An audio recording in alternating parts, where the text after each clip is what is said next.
Dear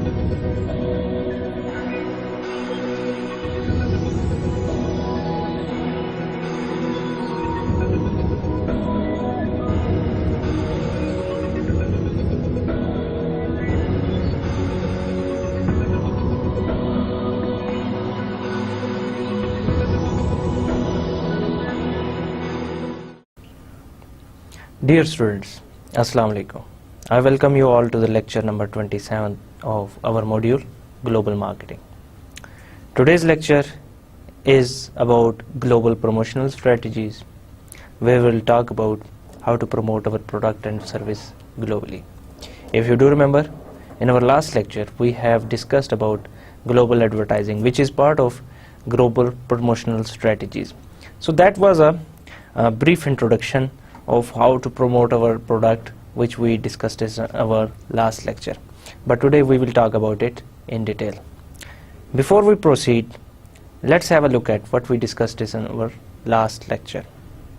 As you remember, our last lecture was part 2 or part B of global advertising strategy, and half of that lecture has been covered in our part A of that chapter, and half was covered in last 26th lecture. So what did we discuss in our last lecture? We talked about global media strategy, and we said that global marketeers today account for major purchase of media space. ज़्यादातर देखें आपको जो advertisements नज़र आती हैं TV पे, radio पे जो सुनते हैं, या बिलबोर्ड पे जो एडवर्टिजमेंट्स आप देखते हैं, ये ज़्यादातर मल्टीनेशनल कंपनीज की होती हैं. कोको कोला की एडवर्टिजमेंट आपको नज़र आती है, पेप्सी की एडवर्टिजमेंट आप देखते हैं, 7 अप की एडवर्टिजमेंट, टोयोटा की एडवर्टिजमेंट आप देखते हैं, कैनवुड जैसे ब्रांड, इसके अलावा फिलिप्स जैसे ब्रांड, एलजी के ब्रांड और सोनी जैसे ब्रांड्स, इनकी एडवर्टिजमेंट्स आपको टीवी पे, रेडियो पे और बिलबोर्ड्स पे दिखाई देती है. सो ज़्यादातर जो मीडिया स्पेस है, ज़्यादातर जो मीडिया कंजम्पशन है फॉर एडवर्टिजमेंट, ये आपकी मल्टीनेशनल कंपनीज, ग्लोबल कंपनीज ये कर रही हैं. सो a variety of media is available to these firms in order to communicate their message to final buyer or customer. What kind of media they can use? We discussed कि broadcast media available होता है. Broadcast media में क्या included था? Broadcast में TV, radio included है. इसके अलावा print media इनको available होता है. Print में magazines, newspapers वगैरह included होते हैं. इसके अलावा leaflets, directories वगैरह भी इसका part होता है. इसके अलावा इलेक्ट्रॉनिक मीडिया, जो कि most popular media these days है, internet and specially social media available है. Today they are no more talking about return on investment, they are talking about new phenomena, return on engagement. So बहुत सारे choices available हैं. Outdoor media की भी choice available है, जिसमें आपके posters, on premise signs and most popular billboards शामिल हैं. So variety of options available हैं हमारे मार्केटियर्स को, ग्लोबल मार्केटियर्स को, ग्लोबल एडवर्टाइजर्स को, कि कौन सी वो मीडियम यूज़ करते हैं. इन ग्लोबल मीडिया स्ट्रेटजी हमने बात की थी मीडिया अवेलेबिलिटी की. एडवर्टाइज़र बहुत सारे कंट्रीज़ में फुल रेंज मीडिया को यूज़ कर रहे हैं एडवर्टाइजिंग पर्पसेस के लिए. फुल रेंज मीडिया में इनके ऑल ऑप्शंस जितने भी अवेलेबल हैं, ज़्यादा उनमें से ऑप्शंस ये अवेलेबल ऑप्शंस को यूटिलाइज कर रहे हैं. पाकिस्तान में, यूएसए में, इंडिया में एडवर्टाइजर को एक्सेस है to mediums like TV, radio, internet, billboard, newspaper, magazines. ये सारे मीडियम एक्सेसिबल है to advertiser in these countries. लेकिन इतनी चॉइस हर कंट्री में अवेलेबल नहीं है टू एडवर्टाइजर। कुछ कंट्रीज में इंफ्रास्ट्रक्चर इतना अच्छा नहीं है, लाइक वहाँ पे न्यूज़पेपर नहीं होंगे, मैगजीन्स नहीं होंगे, इंटरनेट की फैसिलिटी इतनी अच्छी नहीं होगी, रेडियो टीवी इंफ्रास्ट्रक्चर इतना अच्छा नहीं होगा, तो एडवर्टाइजर के पास वो मीडियम अवेलेबल नहीं है। देयरफॉर एक ग्लोबल मार्केटिंग फर्म को ये देखना है कि कौन सा मीडियम उस कंट्री में अवेलेबल है जहां पे वो अपना प्रोडक्ट वगैरह लॉन्च करने जा रहे हैं, अपनी सर्विसेज सेल करने जा रहे हैं। और कुछ कंट्रीज में मीडियम या मीडिया की यूजेज पे डिफरेंट काइंड ऑफ रिस्ट्रिक्शंस है, डिफरेंट कंडीशंस हैं जो अप्लाई कर दी गई हैं। लाइक पोलैंड में पब्लिक और प्राइवेट चैनल 10% से ज्यादा एयर टाइम एडवर्टाइजिंग को एलोकेट नहीं कर सकते। इसका मतलब क्या हुआ कि 10% से ज्यादा आप टाइम एडवर्टाइजिंग को नहीं दे सकते। तो एक बहुत बड़ी लिमिटेशन, 60 मिनट्स में से 6 मिनट्स आपके सिर्फ एडवर्टाइजमेंट से रिलेटेड होंगे। इसके अलावा मार्केटर्स के पास बहुत सारी ग्लोबल मीडिया की चॉइस है, वो चैनल्स जो globally everywhere in the world देखे जाते हैं, सुने जाते हैं, like BBC, CNN, NBC, ESPN etcetera, MTV वगैरह भी, डिस्कवरी, नेशनल ज्योग्राफिक, ये सारे चैनल्स ग्लोबली अवेलेबल होते हैं। या बहुत सारे ऐसे मैगजीन्स हैं जिनकी सर्कुलेशन ग्लोबली बहुत ज़्यादा है। अगर आप उन मैगजीन्स में देखें तो आपको ऑन द टॉप मैगजीन्स जैसे कि Newsweek, the Economist, Time, Fortune और रीडर डाइजेस्ट जैसे मैगजीन्स आपको नजर आते हैं। So wide variety of choice available है टू मार्केटियर्स कि वो किस तरह का मीडियम यूज करते हैं। मीडिया में बहुत ज्यादा डिफरेंसेस हैं, कुछ एक्टिव मीडियम है मीडिया है और कुछ इतना एक्टिव नहीं है। एक्टिव इन्वॉल्वमेंट आपकी न्यूज़पेपर मैगजीन में बहुत ज्यादा होती है। You yourself are cognitively involved in that medium. Radio जैसा मीडियम पैसिवली आप सुनते हैं, आप कोई और काम कर रहे होते हैं, रेडियो साथ सुन रहे होते हैं। सो आपको ग्लोबल मार्केटर्स को इस पर बहुत एहतियात करनी है कि कब किस तरह का मीडियम आपको यूज करना है। आपको बड़े एहतियात से अपना मीडिया प्लान क्राफ्ट करना है। Country to country effectiveness of media change होती है। कुछ कंट्रीज में टीवी मोस्ट पॉपुलर मीडिया में, कुछ कंट्रीज में radio, and some in some other countries magazines and newspaper ज़्यादा पॉपुलर या एक्टिवली कंज्यूम्ड मीडियम है बाय कंज्यूमर।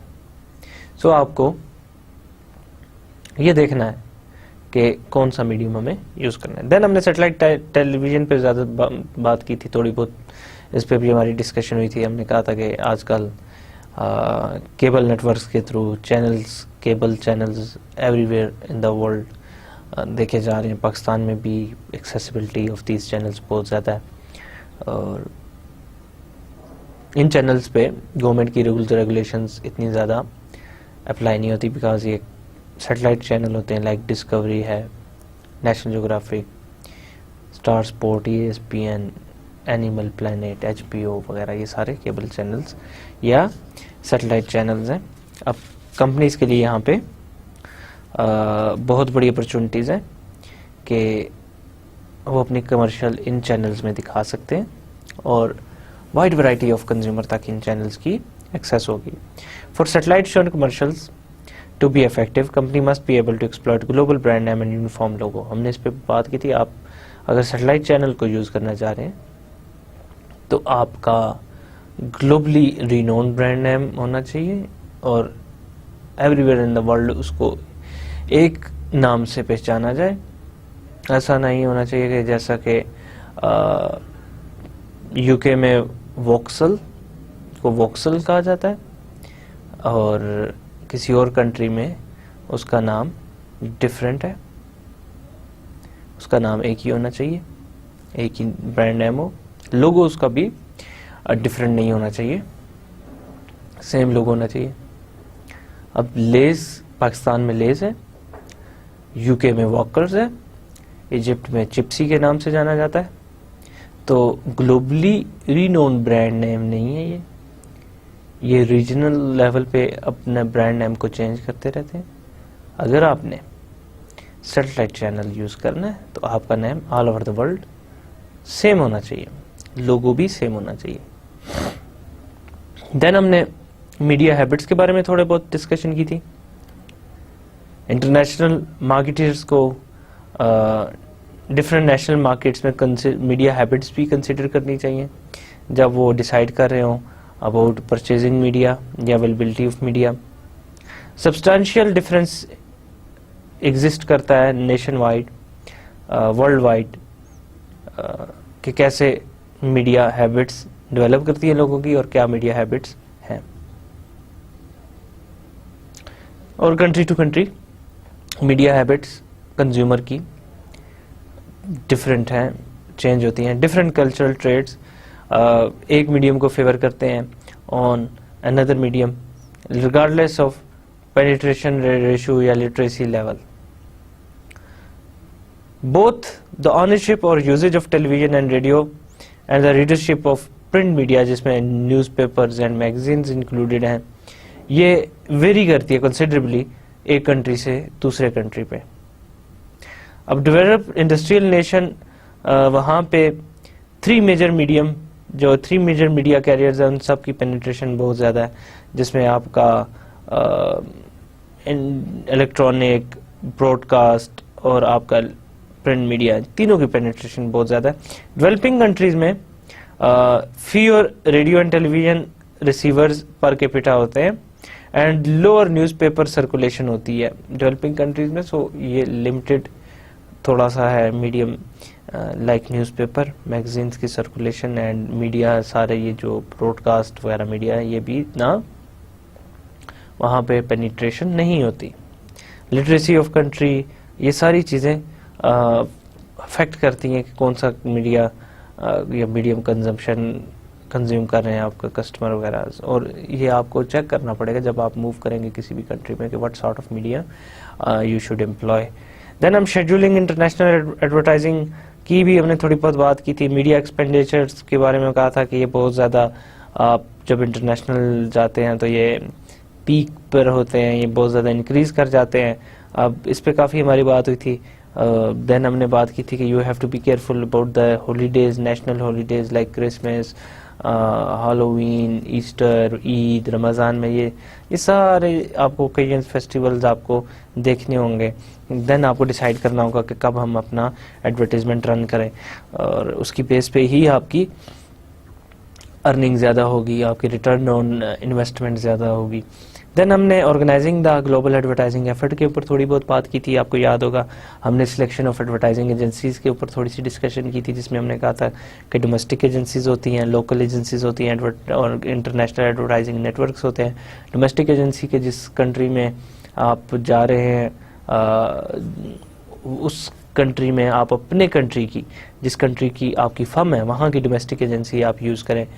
फॉर एग्जांपल आप पाकिस्तान की कंपनी है और अफगानिस्तान में अपनी प्रोडक्ट सेल करते हैं तो वहाँ पे एडवर्टाइजमेंट के लिए आप एडवर्टाइजिंग एजेंसीज पाकिस्तान की अगर यूज़ करते हैं तो ये डोमेस्टिक एजेंसी होगी। लेकिन इसमें एक प्रॉब्लम है कि आपकी एडवर्टाइजिंग एजेंसीज को वहाँ के कल्चर, नॉर्म्स, ट्रेड्स और ट्रेडिशंस के बारे में इतना नॉलेज नहीं होगा, जिससे उन्हें प्रॉब्लम हो सकती है for advertising products and services. Local agencies भी आप यूज़ कर सकते हैं। ये लोकल एजेंसीज वो एजेंसीज होती हैं जो उस कंट्री की होती हैं जिस कंट्री में आप अपना प्रोडक्ट लॉन्च करने जा रहे होते हैं। ये वहाँ की एजेंसीज होती हैं, वहाँ पे काम करती हैं, सारा इनको नॉलेज होता है उस कंट्री का। सो ये एक आपके लिए अपॉर्चुनिटी हो सकती है कि आप उस कंट्री की एजेंसी यूज़ करें जिस कंट्री में आपका प्रोडक्ट लॉन्च हो रहा है, और वो एजेंसी यूज़ करें जिसको ट्रेडिशन, नॉर्म्स, वैल्यूज़ और कल्चर और सारे जो ट्रेड्स ऑफ पीपल हैं वो सारे उसके नॉलेज में हैं। आपको प्रॉब्लम नहीं होगी in order to understand the people in that country. Then आप इंटरनेशनल एडवर्टाइजिंग नेटवर्क्स को भी यूज़ कर सकते हैं। बड़े नेटवर्क्स होते हैं जैसे ओगलवी एंड मैथर, इसके अलावा आपके J Walter Thomson and BBDO world wide, McCann Erickson and बहुत सारे और इस तरह के नेटवर्क्स जो कि एक कंट्री में नहीं, मोर देन वन कंट्री में एग्जिस्ट करते हैं। साची एंड साची एक इसी तरह का नाम है। ये नेटवर्क्स इनकी कंपनीज, इनकी एडवर्टाइजिंग एजेंसीज UK, USA और यूरोप के बहुत सारे कंट्रीज़ के अलावा पाकिस्तान, इंडिया जैसे कंट्रीज़ में भी ऑपरेट कर रही होती हैं। इनको एक्सटेंसिव नॉलेज होता है एडवर्टाइजिंग का, आप उन्हें भी यूज़ कर सकते हैं। देन हमने कोऑर्डिनेशन ऑफ इंटरनेशनल एडवर्टाइजिंग के ऊपर बात की थी, जिसमें हमने एक्सटर्नल कोऑर्डिनेशन फैक्टर्स जो कि अफेक्ट करते हैं आपके एडवर्टाइजिंग कोऑर्डिनेशन को, उस पे ऊपर बात की थी। हम इंटरनल फैक्टर्स जो अफेक्ट करते हैं एडवर्टाइजिंग कोऑर्डिनेशन को, उसके ऊपर भी बात की थी और इन डिटेल बात की थी। इसके साथ देन हमने अपना चैप्टर को कंक्लूड किया था। आज का चैप्टर इज सब वे continuity of our previous chapter, क्योंकि आज के चैप्टर में हमने ग्लोबल प्रमोशनल स्ट्रेटजीज के ऊपर बात करनी है, जो कि आपको आइडिया होगा कि global advertising is part of global promotional strategies. लेकिन एडवर्टाइजिंग एक बड़ा पार्ट होता है, इसलिए हमने उसे इंडिविजुअली और सेपरेटली डिस्कस किया था। Before we proceed, let's have a look at learning objectives of this chapter. किस चैप्टर के पढ़ने के बाद हम क्या सीखेंगे। After studying this chapter you should be able to list the major factors that determine a firm's ability to use a push और pull promotional strategy in different national markets. इस चैप्टर को पढ़ने के बाद आप इस काबिल हो जाएंगे कि आपको पता हो कि whether we have to use push strategy और pull strategy in different national markets. Then you should be able to contrast the benefits to the international marketeer of using an international sales force with those of using local sales force. क्या benefit है international sales force use करने के, या क्या benefit है local sales force use करने के, इस पे भी हम we should be able to understand this thing. Then you should be able to describe the impact that different purchasing behaviors, buying criteria, languages and negotiation styles can have on international selling. ये factors कैसे international selling को affect करते हैं, इस पे भी आप देख सकते हैं और बात कर सकते हैं। Then you should be able to explain the importance of global account management, के उसकी क्या importance है। Then you should be able to describe how global marketers can successfully utilize international trade fairs and consortia as well as manage the international bidding process. You should be able to cite the examples of how sales promotion vary cross culture and suggest reason for these differences. You should be able to note recent international trends in sales promotion, sports sponsorship, telemarketing, product placement and managing word of mouth. Then you should be able to give examples of international public relation disasters and suggest ways by which global marketers can promote the goodwill of their firms. So at the end ये आपको सारे objectives hopefully achieve आप करेंगे when you will be done with this chapter. Let's have a look at chapter outline. This chapter we will discuss global promotional strategies, जिसमें push और पुल strategies discuss होंगे, इनका comparison होगा। देन पर्सनल सेलिंग की बात करेंगे, जिसमें हम इंटरनेशनल सेलिंग की बात करेंगे, मल्टी कंट्री सेल्स फोर्स के ऊपर डिस्कशन होगी। इसके अलावा लोकल सेलिंग या सिंगल कंट्री सेल्स फोर्स के ऊपर बात करेंगे। देन हम ग्लोबल अकाउंट मैनेजमेंट के ऊपर डिस्कशन करेंगे and selling to businesses and governments के ऊपर डिटेल में बात होगी, जिसमें इंटरनेशनल ट्रेड फेयर्स पे बात होगी and selling through a bidding process पे बात होगी, कंसोर्शियम सेलिंग पे बात होगी। इसके अलावा हम अदर फॉर्म्स ऑफ प्रमोशन पे बात करेंगे, जैसा कि सेल्स प्रमोशन है, स्पोर्ट्स प्रमोशन है, स्पॉन्सरशिप है, टेली मार्केटिंग के ऊपर बात होगी, मैनेजिंग वर्ड ऑफ माउथ के ऊपर बात होगी एंड पब्लिक रिलेशंस को भी डिस्कस करेंगे हम अपने इस टॉपिक में जो कि हम डिस्कस करें, global promotional strategies. Let's start our discussion with global promotional strategies. How to manage the promotion mix globally is a critical question for many companies. Companies को अपना प्रोडक्ट प्रमोट करने से पहले इस पे बहुत ज़्यादा सोचना पड़ता है कि कैसे वो प्रमोट करें अपने प्रोडक्ट्स को ग्लोबली। कुछ firms they do business in a certain way and do not rethink their promotional decisions when they internationalize. वो ज़्यादा नहीं सोचती क्योंकि उनका way of doing business is specific Surf kind of वे होता है, मैकेनिज्म होता है जिससे वो बिजनेस करती हैं। हाउएवर बहुत सारी companies they find themselves in countries और situations that require an adjustment और substantial change in promotional mix. बहुत सारी कंट्रीज में क्योंकि हालात डिफरेंट होते हैं, एनवायरमेंटल फैक्टर्स डिफरेंट होते हैं, तो instead of using standardised approach, instead of using same approach जो कि वो प्रमोशन के लिए यूज़ कर रहे थे अपनी कंट्री में, बहुत सारी कंपनीज उसको अडेप्ट करती हैं, चेंज करती हैं और प्रमोशनल मिक्स में तब्दीली लेकर आती हैं। वो स्टैंडर्डाइज की बजाय अडेप्टेड अप्रोच को यूज़ करती हैं। अब इस सेक्शन में हम इसी चीज़ के बारे में बात करने जा रहे हैं जो कि दो मशहूर इंटरनेशनल एनवायरनमेंट में प्रमोशनल मिक्स डिसीजन से रिलेटेड स्ट्रेटजीज हैं, पुल या पुश। हम उसका कंपैरिजन करेंगे।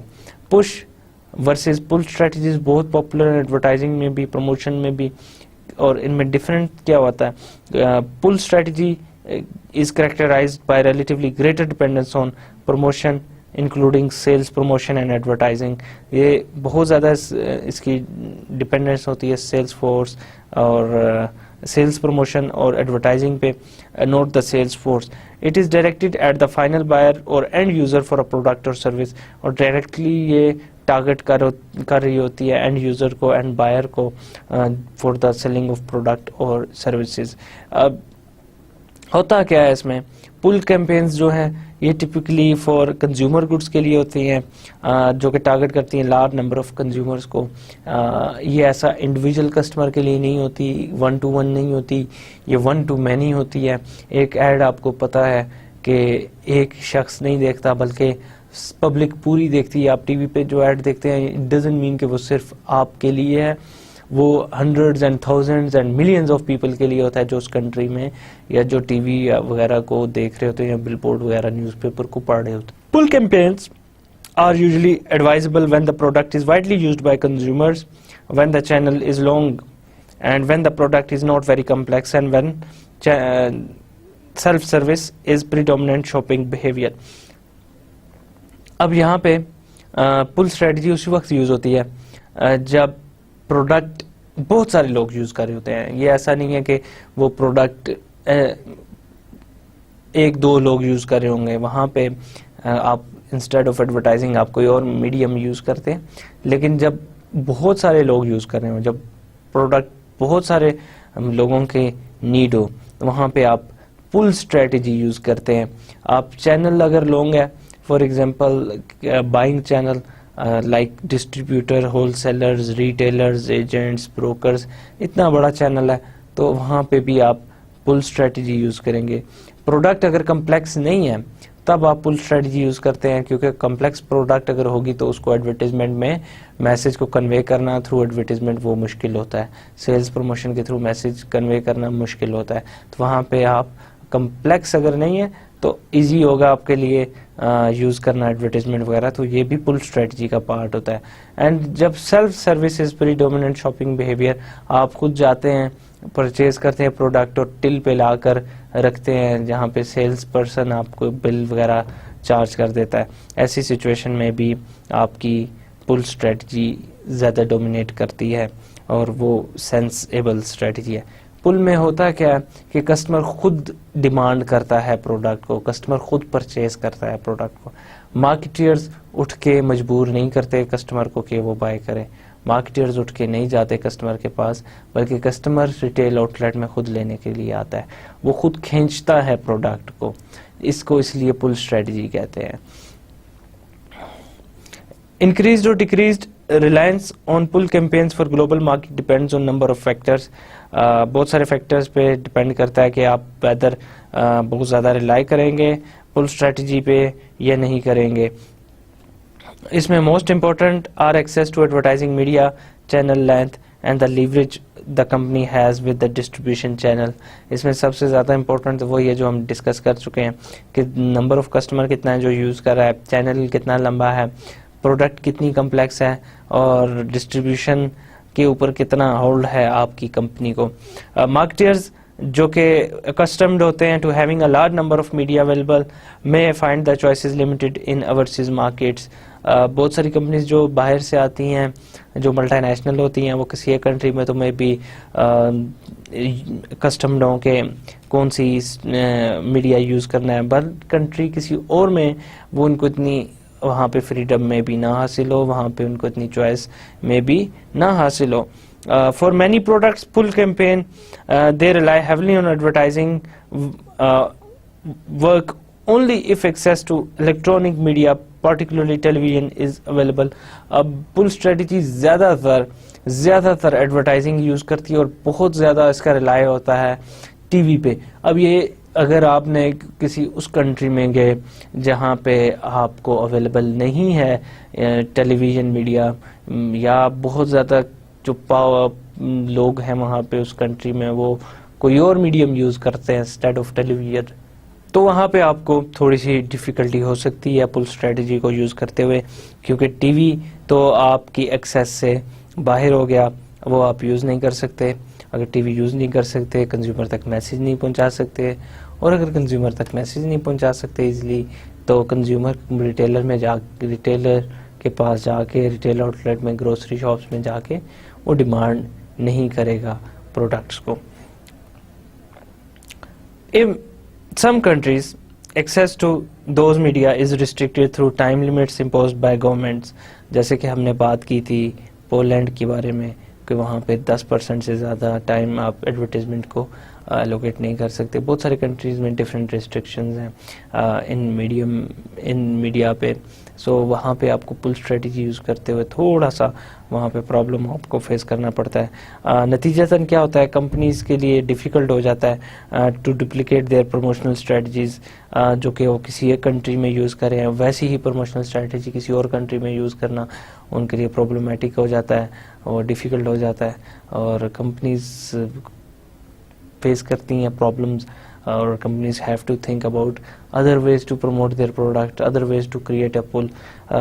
चैनल लेंथ एक और इसमें प्रॉब्लम क्रिएट करता है या डिटर्मिनेंट है कि आप पुल स्ट्रेटजी या पुल कैंपेन्स यूज़ कर सकते हैं या नहीं कर सकते।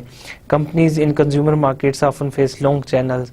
आपको पता है कंज्यूमर मार्केट्स में कंज्यूमर प्रोडक्ट सेल करने वाली कंपनीज लेंथी चैनल्स फेस करती हैं, उनके चैनल्स शॉर्ट नहीं होते। अगर आप देखें तो एक कंपनी प्रोडक्ट सेल करती है, वो जाता है डिस्ट्रीब्यूटर के पास, डिस्ट्रीब्यूटर से वो प्रोडक्ट होलसेलर उठाते हैं, होलसेलर से प्रोडक्ट वो रिटेलर्स के पास आता है एंड देन कंज्यूमर के पास आता है।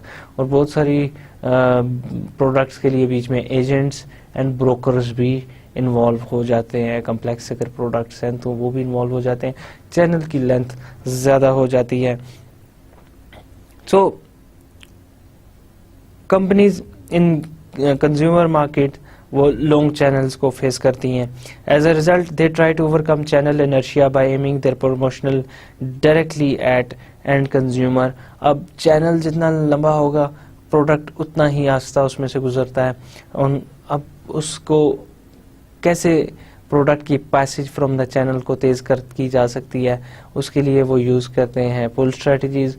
वो एडवर्टाइजिंग डायरेक्ट करते हैं to end user of the product, जो खुद जाता है डिमांड करता है रिटेलर से प्रोडक्ट। रिटेलर के पास प्रोडक्ट नहीं होगी तो रिटेलर डिमांड करता है होलसेलर से प्रोडक्ट, होलसेलर के पास नहीं होती तो वो डिमांड करता है डिस्ट्रीब्यूटर, अगर डिस्ट्रीब्यूटर के पास नहीं है तो वो डिमांड करता है कंपनी से। सो कंपनी से प्रोडक्ट फ्लो होती है to distributor, to wholesaler, to retailer. लेकिन ये प्रोडक्ट किसने अपनी तरफ खींची, ये कंज्यूमर ने खींची अपनी तरफ प्रोडक्ट, और इसीलिए इसको हम पुल स्ट्रेटजी का नाम देते हैं। अब एक कंपनी जब मार्केट करती है अपनी प्रोडक्ट ओवरसीज किसी और कंट्री में, it may face an even longer channel because local distribution arrangements are different. Such is the case in Japan where channel tend to be much longer than those in the United States. या Europe के countries में। इसका result क्या निकला है? Reliance on pull strategy में भी advisable और नेसेसरी ये आप कहा जाता है कि जहाँ पे आप अपने कंट्री में तो आपको पता है चैनल का लेंथ कितना होता है, लेकिन जब कंपनीज ओवरसीज मूव करती हैं, किसी और कंट्री में मूव करती हैं, तो वहाँ पे चैनल की लेंथ और भी बढ़ जाती है, क्योंकि वो अपने डिस्ट्रीब्यूशन के अलावा वो किसी और के डिस्ट्रीब्यूटर पे भी रिलाई कर रहे होते हैं। कंपनी से में भी एजेंट्स ब्रोकर्स बाय करते हैं, देन वो डिस्ट्रीब्यूशन किसी और कंट्री में करते हैं, सो ऑन वो बहुत लंबा चैनल बन जाता है। सो वहाँ पे आपको रिलाई करना पड़ता है ऑन पुल स्ट्रेटजीज, एडवर्टाइजमेंट्स वगैरह पे। Distribution leverage is also different for each company from market to market. अब ये लेवरेज जो जितना आपका डिस्ट्रीब्यूशन पे है, ये country to country, market to market ये चेंज होता रहता है। Gaining operation from local selling points particularly in retail sector में भी more difficult than in the domestic market. आपके लिए बहुत इजी है कि आप स्पोर्ट रिटेलर्स की ले लें अपनी मार्केट में, बट समटाइम्स ये बड़ा डिफिकल्ट होता है कि आप सिमिलर कॉपरेशन आपको मिले किसी फॉरेन कंट्री में। उसके लिए आपको बहुत सारे एफर्ट्स करनी पड़ती हैं। इसके लिए the fight for shelf space can be very intensive. Shelf space जो होती है मोस्ट मार्केट्स में लिमिटेड होती है। अब रिटेलर के पास के जो शेल्फ स्पेस है वो लिमिटेड होती है, और वो यूजुअली प्रेफर करता है कि ओनली उन एडवर्टाइजर्स या ओनली उन कंपनीज को दें जिनकी बहुत ज़्यादा पुल क्रिएट हुआ है, जिनकी प्रोडक्ट्स की डिमांड ज़्यादा है। सो वो अपनी शेल्फ स्पेस ज़ाया नहीं करना चाहता। Under these more competitive situations reliance on pull campaign becomes very important. इस तरह की जो सिचुएशंस हैं जहाँ पे शेल्फ स्पेस पे भी कंपटीशन हो रहा है, डिस्ट्रीब्यूशन चैनल्स के ऊपर भी कंपटीशन हो रहा है, लीवरेज कंपनीज अपने यूज कर रही हैं, वहाँ पे आपको एडवाइस किया जाता है कि आप पुल स्ट्रेटजी यूज करें इंस्टेड ऑफ पुश। अगर कंज्यूमर्स डिमांड कर रहा है कंपनी की प्रोडक्ट, तो रिटेलर के लिए मजबूरी बन जाती है कि वो कंपनी की प्रोडक्ट अपने पास रखें, क्योंकि ऐसा ना हो कंज्यूमर किसी और रिटेलर के पास चला जाए और वहां से बाय करना शुरू कर दे प्रोडक्ट्स को। दूसरी स्ट्रेटजी हम उसे पुश स्ट्रेटजी कहते हैं। Push strategy in contrast to pull strategy ये फोकस करती है distributors of product rather than on end user और अल्टीमेट बायर। इनका फोकस डिस्ट्रीब्यूटर पे होता है और इनका फोकस एंड यूजर और अल्टीमेट बायर पे नहीं होता। ये फोकस कर रही होती हैं अपनी सारी एफर्ट्स डिस्ट्रीब्यूटर के ऊपर कि ये पुश कर रही होती हैं उसे वो अपने पास प्रोडक्ट रखे। वो डिस्ट्रीब्यूटर पुश करेगा होलसेलर को कि वो मजबूर करेगा उसे कि वो प्रोडक्ट उससे परचेज करे, होलसेलर मजबूर करेगा रिटेलर को कि उससे प्रोडक्ट परचेज करे, और रिटेलर कोशिश करते हैं कि कंज्यूमर उनसे प्रोडक्ट परचेज करे। वैसे ये पुश स्ट्रेटजीज कमोडिटीज के लिए यूज नहीं होती, कंज्यूमर गुड्स के लिए ये यूज नहीं होती। इंसेंटिव्स ऑफर किए जाते हैं होलसेलर रिटेलर्स को in order to carry and promote a product. उनको डिफरेंट रिवॉर्ड्स, डिफरेंट इंसेंटिव्स वो देते हैं ताकि वो प्रोडक्ट्स को अपने पास रखें और उनको सेल करें। ए company may have to resort to push strategy when lack of access to advertising media makes a pull strategy less effective। जब कंपनी के पास एक्सेस नहीं है एडवर्टाइजिंग तक या दूसरे एडवर्टाइजिंग के टूल्स के तरफ, तो वो मजबूर हो जाती है कि वो इंस्टेड ऑफ यूजिंग पुल वो पुश स्ट्रेटजी को यूज करे। Limited availability to transfer a pull strategy from companies home market has other effects on companies performance in foreign markets. अब कंपनी हो सकता है अपने होम मार्केट में पुल स्ट्रेटजी यूज कर रहे हो लेकिन उसको किसी और कंट्री जहाँ पे होस्ट कंट्री है वहाँ पे ओवरसीज में उसको पुश स्ट्रेटजी यूज करनी पड़े, इसका उनके परफॉर्मेंस पे इफेक्ट समटाइम्स नेगेटिव में नजर आता है। अब अगर आप रिड्यूस करते हैं एडवर्टाइजिंग को तो वो स्लो डाउन कर देती है प्रोडक्ट अडॉप्शन प्रोसेस को मार्केट्स में और फोर्स करती है फर्म को to accept slower growth. Advertising एक ऐसा मैकेनिज्म है जो कि अवेयरनेस क्रिएट करता है, इंटरेस्ट क्रिएट करता है, डिज़ायर क्रिएट करता है, एक्शन क्रिएट करता है, ये बिहेवियर्स को चेंज करता है, ये इमोशंस क्रिएट करता है, ये थिंकिंग क्रिएट करता है, ये परसेप्शंस को अफेक्ट करता है कंज्यूमर की, ये ब्रांड इमेज क्रिएट करता है और इसके बहुत सारे इफेक्ट होते हैं। अब एडवर्टाइजिंग अगर आप यूज़ नहीं करते तो आपको ये सारे रिजल्ट्स अचीव करना बहुत आपके लिए डिफिकल्ट हो जाता है। अब ग्रोथ फिर क्या होती है, आपकी स्लो डाउन होती है, ग्रोथ आपकी बहुत ज़्यादा नहीं होती। In markets crowded with existing competitors, newcomers may find it difficult to establish themselves when avenue for pull campaigns are blocked. बहुत सारे कंट्रीज में, बहुत सारी मार्केट्स में एग्जिस्टिंग कंपेटिटर्स इतने सैचुरेट कर चुके थे मार्केट को, इतना वो आपस में फाइट कर रहे होते हैं कि पुल स्ट्रेटजी इतनी रिलायबल स्ट्रेटजी नहीं रहती, वो बहुत ज़्यादा यूज़ नहीं आप कर सकते, उसकी इफेक्टिवनेस इतनी ज़्यादा नहीं होती। तो वहाँ पे क्या होता है, वहाँ पे आपको पुश स्ट्रेटजी यूज़ करना पड़ती है। नतीजतन इसका एक company entering a new market may want to consider such situations in its planning and adjust its expected results accordingly। नतीजतन आपकी कंपनी को किसी नई सिचुएशन में जाते हुए अपना प्लान्स को चेंज करना पड़ता है और देन कंसिडर करने पड़ते हैं बहुत सारे factors while devising another plan या न्यू प्लान। एक कंपनी जो कस्टमर होती है to given type of communication mix usually develop an expertise on और distinctive competence in media commonly used। अब एक कंपनी जो कि शुरू से ये टेलीविजन को यूज करती आ रही है, रेडियो को यूज करती आ रही है या यूज करती आ रही है, बिलबोर्ड्स ब्रॉडकास्ट मीडियम के अलावा इलेक्ट्रॉनिक मीडियम को यूज करती आ रही है, तो वो कंपनी यूज टू हो जाती है इस ऐसे मीडियम को यूज करने के लिए, वो कस्टम्ड हो जाती है, वो इस तरह का मीडियम यूज करती रहती है। सो अगर सिचुएशन उनके लिए चेंज होती है तो प्रॉब्लम्स उनके लिए क्रिएट हो जाती हैं। When the firm is suddenly faced with situation in which that competence cannot be fully applied, the risk of failure and underachievement multiplies। अब उसकी competence किसी और टाइप का प्रमोशनल मिक्स यूज करने में होती हैं, अब अचानक ही उसको वो चेंज होना पड़ जाता है अपनी मार्केट में, किसी जिस मार्केट में न्यू में जा रही है उसको थोड़ा बहुत चेंज करना पड़ जाता है, तो उसके लिए प्रॉब्लम्स हो जाती हैं, उसके लिए डिफिकल्टी हो जाती है, तो फेलियर के चांसेस उसके लिए ज्यादा हो जाते हैं। Such constraints can even affect entry strategies and the market selection process. ये आपकी किसी मार्केट को सिलेक्ट करने के प्रोसेस को भी इफेक्ट कर सकती है और आपकी एंट्री की स्ट्रेटजीज जो है, आपके कैसे न्यू मार्केट में एंटर होते हैं, उसको भी बहुत ज़्यादा ये अफेक्ट कर सकती है। सो इस पे आपको बहुत देखना है कि जिस न्यू मार्केट में आप जा रहे हैं कि वहाँ पे किस टाइप का कंपटीशन है, किस टाइप का मीडियम यूज़ हो रहा है, कहाँ पे ज़्यादा उसकी मीडियम की अवेलेबिलिटी, मीडियम की कवरेज या मीडियम की एक्सेस कितनी ज़्यादा है, रीच कितनी ज़्यादा है, सर्कुलेशन कितनी ज़्यादा है, उस पर आपको बहुत फोकस करना होगा। एंड देन आपको इन सारे फैक्टर्स को देखते हुए डिसाइड करना पड़ेगा whether we should use pull strategy और पुश स्ट्रेटजी। अगर आपके पास इतनी नहीं है एक्सपर्टीज टू यूज पुश और पुल strategies, you have to develop those expertise, you have to consult with independent आपके जो हैं सारे consultants, उनसे आपको कंसल्ट करना पड़ेगा। You have to find a way to promote your product in these kind of situations. Now another promotional technique is personal selling. Personal selling, it takes place whenever customer is met in person by a representative of a marketing company।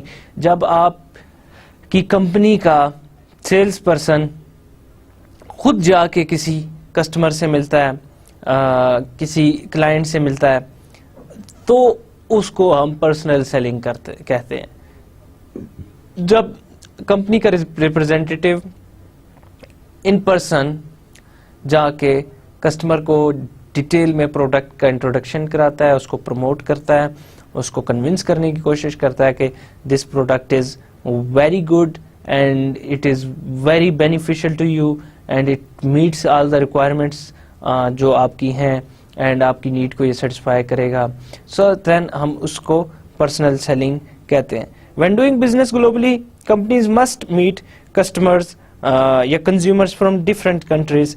आपको पता है जब आप globally कर रहे होते हैं अपना बिजनेस, तो आपको डिफरेंट कंट्रीज के कस्टमर से मिलना पड़ता है।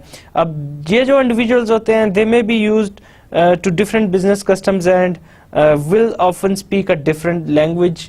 इनका अंदाज बिजनेस का डिफरेंट होता है, इनकी लैंग्वेज डिफरेंट होती है, इनकी कस्टम्स डिफरेंट होती हैं। इसलिए पर्सनल सेलिंग एक्सट्रीमली कम्प्लेक्स है एंड डिमांड करती है कि सम वेरी स्पेशल स्किल्स हों उस सेल्स पर्सन के अंदर, जो कि इस तरह के कस्टमर्स के से जाके मिलेगा और उन्हें अपना प्रोडक्ट एक्सप्लेन करेगा, डिटेल में उन्हें प्रोडक्ट बताएगा। सो पर्सनल सेलिंग के लिए आपको जो हायर करने पड़ेंगे सेल्स पर्सन, उनकी क्वालिटीज़ भी हाई होनी चाहिए, उनकी एक्सपर्टीज़ भी हाई होनी चाहिए, उनको नॉलेज भी बहुत ज़्यादा होना चाहिए। They must understand the consumer जिसे वो प्रोडक्ट सेल करने जा रहे हैं। अब personal selling, complexity of product usually influence how extensively personal selling is used। अगर आपका पर्सनल सेलिंग यूजली यूज उसी वक्त की जाती है जब नंबर ऑफ कस्टमर कम होते हैं, आपको 1 to 1 जाके मिलना होता है और आपका प्रोडक्ट कम्प्लेक्स होता है। आपका प्रोडक्ट ऐसा नहीं होता जैसे कि कुकिंग ऑयल है या जैसे कि सोप है या डिटर्जेंट है या शैम्पू, टूथपेस्ट वगैरह है या लाइट बल्ब है।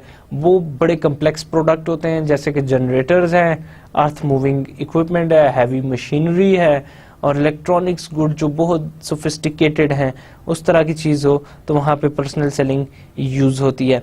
The level of complexity has to be compared with the product knowledge of the client. अगर प्रोडक्ट नॉलेज कितना है क्लाइंट का, उससे आप कंपेयर करते हैं कि कितनी कम्प्लेक्सिटी है आपकी जो नॉलेज है आप उसको ट्रांसफर करने जा रहे हैं। Company selling the same products abroad as those sold domestically may find that more personal selling is necessary abroad if foreign clients are less sophisticated than domestic clients। अगर आप सेम प्रोडक्ट सेल कर रहे हैं अपनी market में, अपने domestic market में, और वही प्रोडक्ट आप इंटरनेशनली सेल कर रहे हैं, तो आप ये देखेंगे कि आपका जो इंटरनेशनल कस्टमर है, आपका जो ओवरसीज क्लाइंट है, उसको कम्युनिकेट करना, उसको बताना, उसका नॉलेज अबाउट द प्रोडक्ट्स में भी समटाइम्स कम होता है as compare to your own, जो कि आपके अपने होते हैं डोमेस्टिक कंज्यूमर्स।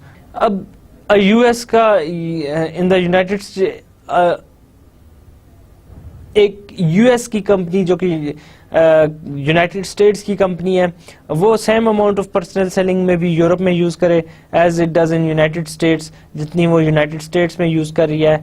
लेकिन मे भी उससे ज्यादा पर्सनल सेलिंग एफर्ट्स यूज करनी पड़े डेवलपिंग कंट्रीज में, जहां पे प्रोडक्ट बिल्कुल न्यू है और वो डेवलपिंग कंट्री के कंज्यूमर्स अगर प्रोडक्ट को अंडरस्टैंड नहीं कर रहे। अब आपको ये देखना है कि socio cultural structure of the society कितना मैच करता है डोमेस्टिक का और इंटरनेशनल मार्केट का। अगर बहुत ज्यादा मैच करता है दैट मीन्स कि आप यूज कर सकते हैं personal selling to the same amount. अगर बहुत ज़्यादा डिफरेंट है, अगर आपका इंटरनेशनल कस्टमर इतना सोफिस्टिकेटेड नहीं है, उसको नॉलेज बहुत ज़्यादा नहीं है, तो आपको ये प्रॉब्लम फेस करनी पड़ेगी कि आप यूज़ करें ज़्यादा number of sales people to tackle that problem। अब although very effective as a promotional tool है ये personal selling, but personal selling requires the intensive use of sales force and can be costly। अब यहाँ पे आपके लिए बहुत ज़्यादा sales force यूज करनी पड़ती है और इस पे आपकी जो है पैसे भी ज़्यादा लगते हैं, आपकी कॉस्ट भी ज़्यादा आती है, फाइनेंसेस भी आपको ज़्यादा चाहिए होते हैं। अब ये जो कॉस्ट है ये वेरी करती है कंट्री टू कंट्री। एक कंट्री में भी आपको ज़्यादा कॉस्ट हो, दूसरे कंट्री में कम हो। United States a typical sales call is estimated to cost in excess of $300। अब वहाँ पे एक टिपिकल सेल्स कॉल जो है ना, एक टिपिकल कस्टमर पे काम करना में भी अगर कम्प्लेक्स प्रोडक्ट है तो $300 तक आपके लग जाते हैं। अब इसने मोटिवेट किया कंपनीज को to investigate the other forms of promotion, कि वो देखें कि इतनी एक्सपेंसिव ये जो हमारी पर्सनल सेलिंग है, इसके सब्स्टिट्यूट में कोई और सेल्स प्रमोशन या प्रमोशन की टेक्निक यूज हो सकती है या नहीं। अब डेल ने ये ब्राजील में बिजनेस करते हुए उन्होंने फाइंड किया कि it is very expensive for us to use sales calls, sales person को यूज करना है, तो उसको उन्होंने ये फाइंड किया मैकेनिज्म सब्स्टिट्यूट के तौर पे कि वो लेटर लिख देते थे, सेल्स लेटर, वो सेल्स लेटर मेल कर देते थे अपने कंपनी के ब्रोचर पे या कंपनी के लेटर पे टू दोज क्लाइंट्स जो कि बिजनेस क्लाइंट्स होते थे या कंज्यूमर्स होते थे। अब It took the company 1 year to put together a list of names and addresses because these were not readily available in Brazil. Company को बहुत टाइम लगा, ऑलमोस्ट 1 year लग गया कि वो एड्रेसेस और नाम वो अपने कस्टमर के फाइंड करे, लेकिन इवेंचुअली बहुत ज़्यादा सक्सेसफुल थी ये डेल की कैंपेन और उसे काफ़ी सक्सेस से मिली. We differentiate now between international selling and local selling. अब देखते हैं कि वो क्या है. अब international selling is when a company sales force travels across countries and meets directly with clients abroad.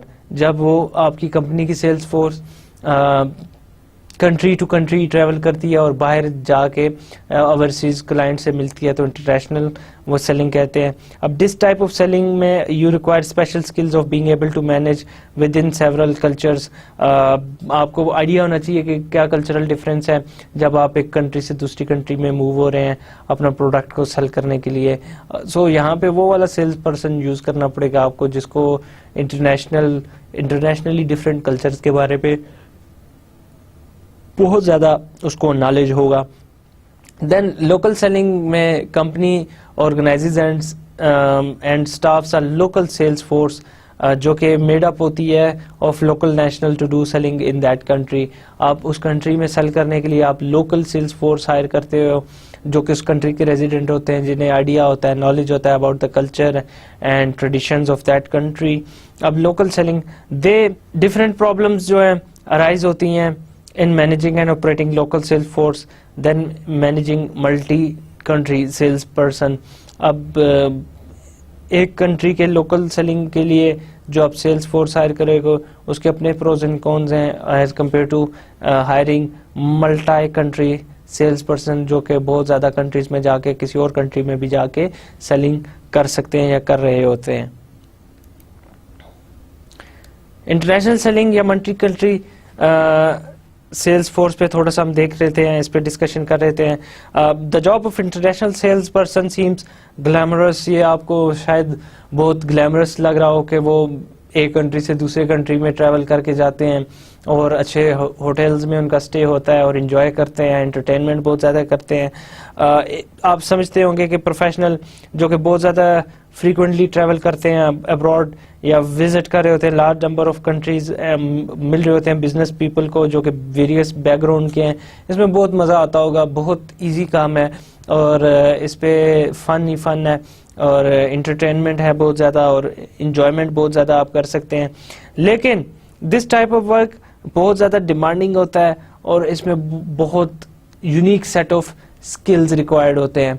ये बहुत एफर्ट्स रिक्वायर्ड करता है और अच्छे खासे एक्सपीरियंस रिक्वायर करता है, कॉम्पिटेंस रिक्वायर करता है फ्रॉम द सेल्स person. अब international sales person they are needed only when companies deal directly with their clients abroad. ये उसी केस में आपको रिक्वायर्ड होते हैं जब आपकी कंपनी बाहर के क्लाइंट्स से डील कर रही होती है.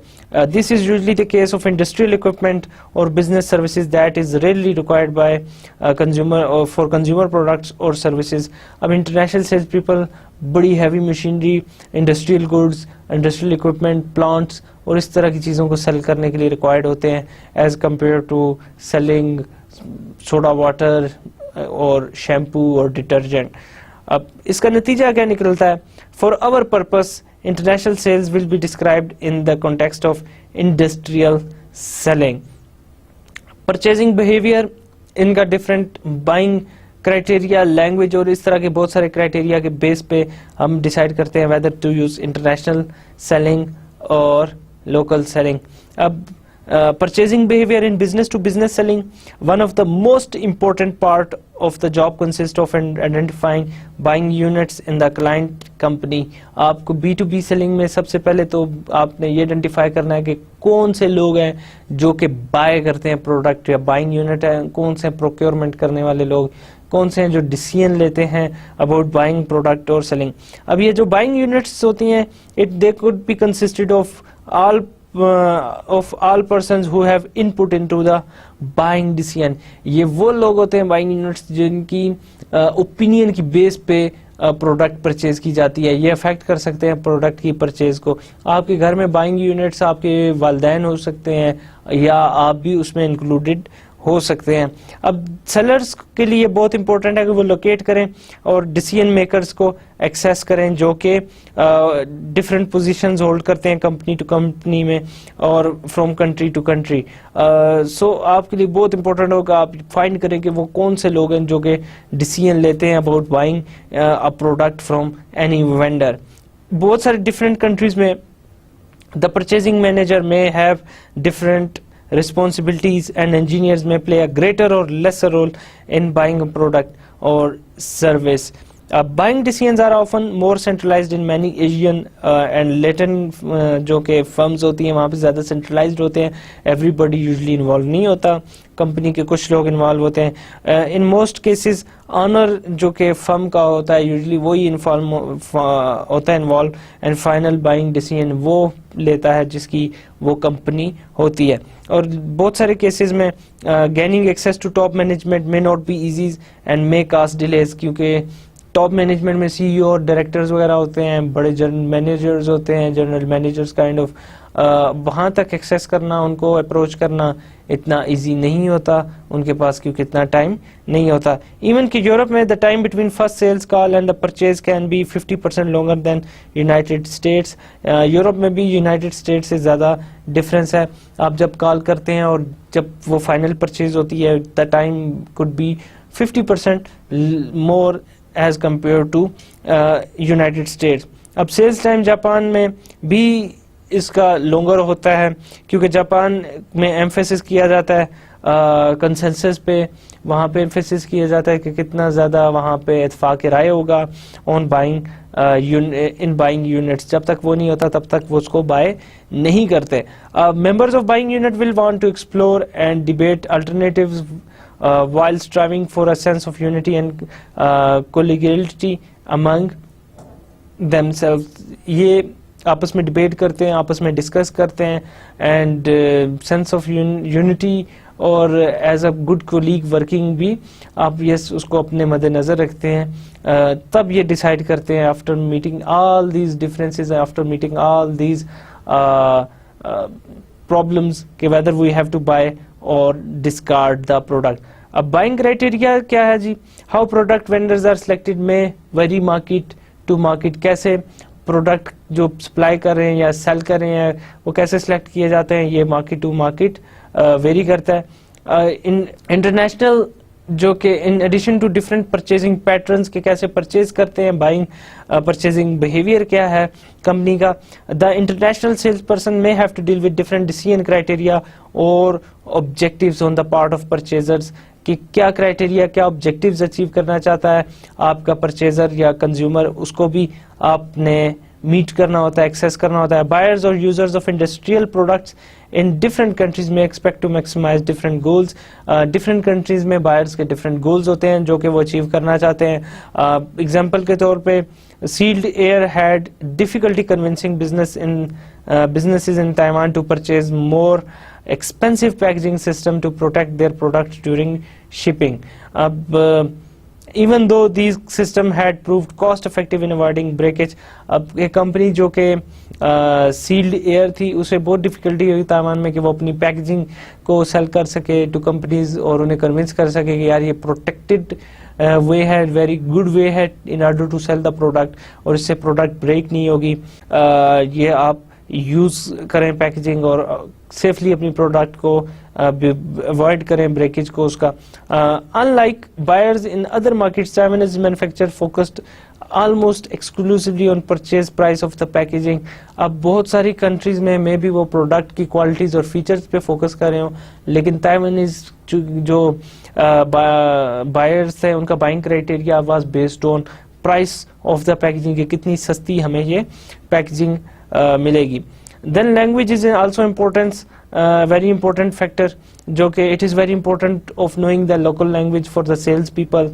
Overcoming the language barrier is an especially difficult task for the international salesperson, क्योंकि language usually learn करना, foreign language usually learn करना immediately is not an easy task. आपको sales करनी है immediately तो you may have to hire interpreters. आप interpreters hire करते हैं international marketing के लिए।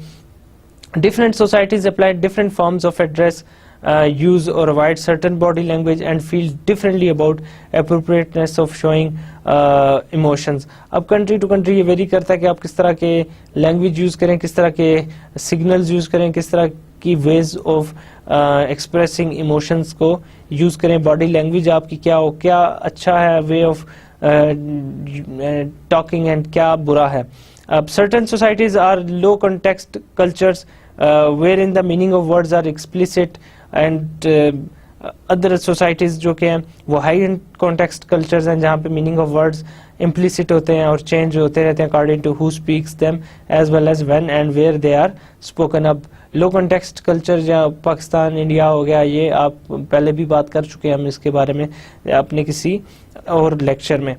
It is very difficult for non-native speaker to become fluent in language of high context culture. अगर आप नेटिव नहीं है, हाई कॉन्टेक्स्ट कल्चर स्पीकिंग नहीं है, तो वहाँ पे आपके लिए बहुत मुश्किल हो जाता है कि आप फ्लुएंट हो उस कल्चर की लैंग्वेज से.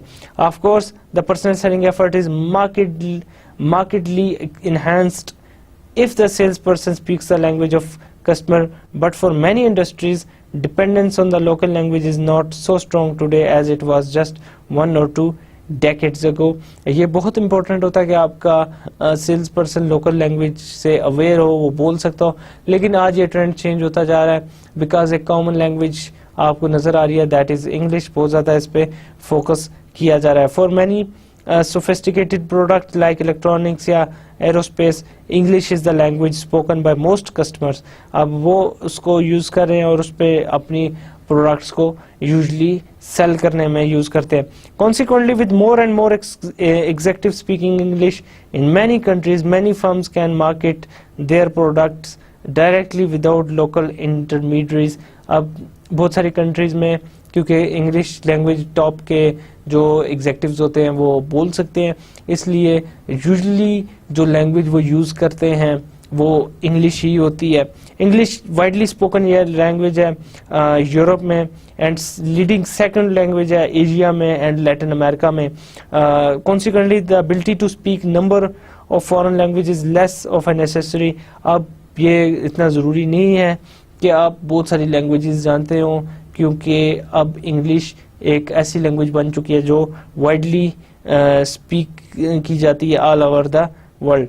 अब लेकिन अभी भी learning a foreign language can be excellent way to understand a foreign culture, and language proficiency continues to have a very favorable impact on sales process. अगर अभी भी आपके लिए इम्पोर्टेंट है कि अगर आप उस कंट्री की लैंग्वेज सीख लें जिस कंट्री में आप अपनी सेलिंग करने जा रहे हैं, दैट इज़ वेरी गुड. इसमें आपको बहुत एडवांटेज होगा. Local customers often appreciate a sales representative who speak their language. It indicates the company's commitment to their market as well as appreciation of their people and culture. The local customer ये appreciate करता है कि उनकी language ही बोली जाए, उनकी ही language में बात की जाए, उनके अंदाज में बात की जाए. वो एक उनसीयत का एक फैक्टर क्रिएट होता है जब आपको इंटरनेशनल सेल्स पर्सन आपकी लैंग्वेज में बात करता हुआ मिलेगा. In industries where knowledge is of local language is important, company tend to assign sales territories to sales person on the basis of language skills. अब क्योंकि वो इंडस्ट्री जहाँ पे लैंग्वेज के स्किल्स बहुत इंपॉर्टेंट है, तो वो कंपनीज वो वाले सेल्स पर्सन हायर करती हैं जिनमें लैंग्वेज की एक्सपर्टीज बहुत ज़्यादा होती है. इवन एग्जेक्टिव्स जो कि speak they can speak fairly good English may not understand all the details of product description or specification. इसके अलावा business etiquettes एक ऐसा फैक्टर है कि बहुत important है in selling your product in international markets.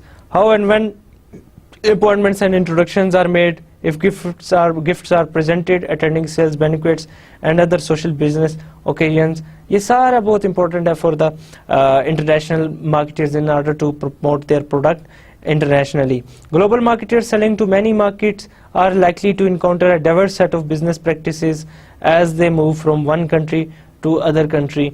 आपको उसके etiquettes पता होने चाहिए क्योंकि डाइवर्सिटी बहुत ज़्यादा होती है in global environment, different countries के डिफरेंट एटिकेट्स होते हैं. अब because international buyer is intensely culture bound, this part of sales person job will vary by country. अब कंट्री टू कंट्री क्योंकि कल्चर चेंज होता रहता है और इंटरनेशनल बायर कल्चर बाउंड होता है। सो ये आपको सेल्स पर्सन की job may vary with the country. Many differences exist in how an appointment is made, how and whether an introduction is made, and how much lead time is needed for marketing appointments. अब ये जो sales person होते हैं, they must know whether or not gifts are expected or desired. Exchanging business gift बहुत popular है कुछ countries में like Taiwan, but it is not very common in Saudi Arabia. अगर आप सऊदी अरेबिया में gift देंगे तो वो उसको रिश्वत समझेंगे। अब स्विट्जरलैंड में it is better to wait until the sale is finalized before offering a gift to client. अब वहाँ पे आप जब तक सेल्स फाइनलाइज ना हो तब तक आप गिफ्ट नहीं देते। Even then the gift should not be too expensive और it may be construed as a bribe and thus give offence. और आपको ज़्यादा एक्सपेंसिव भी नहीं गिफ्ट देना, क्योंकि अगर आप एक्सपेंसिव गिफ्ट देंगे तो उसको रिश्वत कंसिडर किया जाएगा। अब जब एक सेल्स पर्सन रिपीटेडली ट्रेवल करता है ओवरसीज या अब्रॉड, उसकी familiarity with local customer can be expected. वो ये समझा जा सकता है कि वो उसको लोकल कस्टमर्स से कस्टम्स और उसकी जो हालात वगैरह है उससे उसको नॉलेज होता जा रहा है और नॉलेज उसका बढ़ता जा रहा है। इसके अलावा इंटरनेशनल सेलिंग में इंटरनेशनल सेल्स निगोशिएशंस के ऊपर भी बहुत ज़्यादा आपको फोकस करना पड़ता है। Ultimate job of sales person usually negotiation ही होता है। आप terms of sales, price, delivery terms and financing options पे आप निगोशिएट करते हैं और ये निगोशिएबल होती हैं। Negotiation in global arena are complicated because the negotiation partners जो होते हैं frequently come from different cultures, backgrounds। अब different culture backgrounds की वजह से उनकी different learning होती है, different way of behaving होता है। इसका result क्या निकलता है?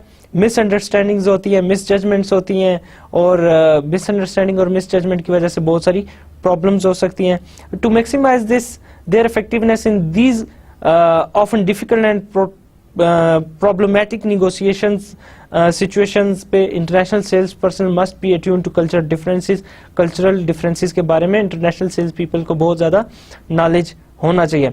अब लोकल सेलिंग पे थोड़ी सी बात कर देते हैं। Local selling is single country selling, जहाँ पे सिंगल कंट्री सेल्स फोर्स आप यूज़ की जाती है।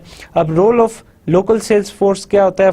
For firms that still use distributors sales force to large extent, a missionary sales force with limited responsibility may be sufficient। आप ज़रूरी नहीं कि अपनी ही सेल्स फोर्स रखें, आप डिस्ट्रीब्यूटर की सेल्स फोर्स भी रख सकते हैं, जिसको मिशनरी सेल्स फोर्स है वो भी आपके लिए बहुत सफिशिएंट हो सकती है। Now what is missionary sales force? It concentrates on visiting clients together with a local distributor sales force. आपकी अपनी sales force along with your distributor sales force वो जाती है आपके क्लाइंट से मिलने के लिए, and they try to sell और convince their customer along with distributor sales force.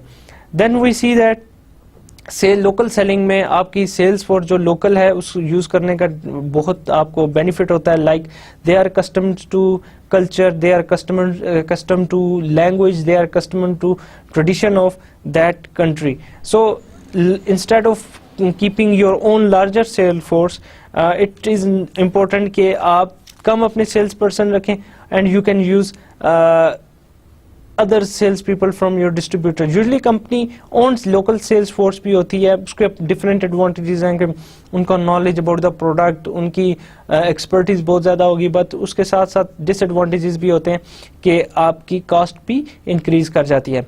अब foreign sales practices, although sales force जो कि एम्प्लॉयड की जाती है virtually everywhere, the nature of their interaction with local customer is unique to each market and may affect local sales operations. ये तो confirm है कि उनके लोकल सेल्स ऑपरेशंस को अफेक्ट करती है based on how they talk and how they develop relationship with their customer. For most westerners Japanese practices जो कि वो सब्सटेंशियली डिफरेंट है, कल्चर टू कल्चर ये चीज़ें वेरी भी करती हैं। रिक्रूटिंग हम उसको देख लेते हैं। रिक्रूटिंग में कंपनीज ऑफन बाउंड होती हैं to recruit the sales force या सेल्स पीपल जो कि ग्लोबल मार्केट में वर्क करेंगे, एंड क्वाइट चैलेंजिंग होता है ये उनके लिए।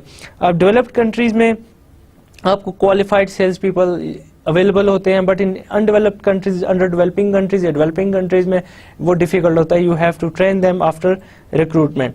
देन कंपनसेशन होम कंट्रीज में वेयर यूजली आप लार्ज सेल्स फोर्स को एम्प्लॉय करते हैं, ग्लोबल कंपनीज उनको बहुत कस्टमर होती हैं to handle them and motivate them, and वो कंपनसेशन भी उसकी बेस पे करती हैं। But when you move internationally तो थोड़ी सी आपको प्रॉब्लम्स इस बारे में फेस करनी पड़ती हैं। आज के इस लेक्चर में we talked about global promotional strategies and personal selling risk पे डिटेल पे बात हुई, और हमने अपना part A of global promotional strategies इस लेक्चर में कवर किया। इसके साथ ही हम आज का लेक्चर ख़त्म करते हैं। अगले लेक्चर तक इजाज़त दीजिए। अल्लाह हाफिज़।